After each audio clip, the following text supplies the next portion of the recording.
Okay, it's been a hot second, but I'm here to talk about defensiveness.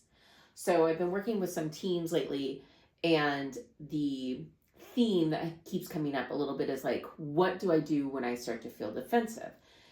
And people sometimes don't even know what defensiveness feels like. So I'm going to go through a little bit of what defensiveness feels like on my whiteboard because I love whiteboards. Okay, so this is your brain. I think we've talked about this, but just in case, here's your brain. All information comes into every brain the same way. Okay, so comes in this way, and the question of the regulatory brain is, am I safe? And then it goes up into the relating brain, and the relating brain asks, how do I feel about it? And then it gets over to the reasoning brain, and it asks, like, what do I think about this, or what will we do about it? But information always goes through the same way, and it can get hijacked. So if something comes in the regulatory brain, and it says, am I safe? And then it gets over here to the relating brain, how do I feel about that? Sometimes if that feeling is scared or unsafe, then the brain gets stuck and hijacked right here in this part of the brain. So here's my little brain. Information comes in. So let's say the information is unsolicited advice. And the information comes in through the regulatory brain, and it's like, warning, this is not safe. So then it gets to the relating brain and asks, how do I feel about it? And unfortunately, the feeling is, I'm unsafe. This is not safe. So what happens is that it turns on the must defend part of the brain. It skips over logic. So it double downs on this idea that it's not safe. So what does that sound like? Once we get into defensive mode, it sounds like, well, no, I'm just not sure that you understood me. Or maybe that's not what I meant.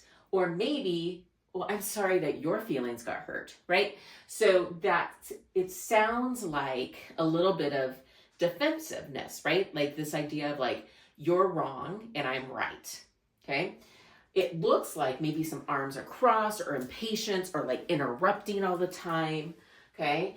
And it feels like sometimes you'll get really flushed in the face, feel angry, or maybe you start to feel really sad. Maybe it's overreacting. It could be like in your chest, feeling closed off, or your chest tightening. So what do we do about this? Okay, how do we start to like cut off this stuckness and this defensiveness? So we have to learn what it looks like, sounds like, and feels like for you. So what does defensiveness sound like for you?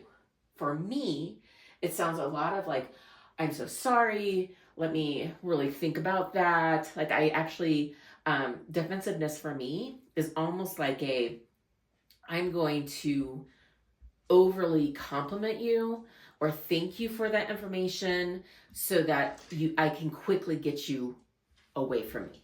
Okay. It looks like for me a little bit of shrinking, and it feels my face gets really flushed, and inside I'm actually feeling really angry.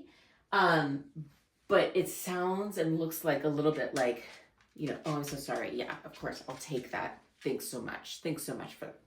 Okay. So once you start to learn what defensiveness sounds like, look like for you, then you catch yourself when it first starts. So whenever that information comes in and triggers that warning, when you feel it, you name it. Oh, that's defensiveness. Oh, I'm starting to get defensive. And what you can do then is that once you name it, then you've actually increased the likelihood that you can access your thinking brain or your reasoning brain. So then once you say, oh, I'm getting defensive, I need to take a walk, slow down, get curious, okay? And then what you can do then is figure out like what's best for you to do right now.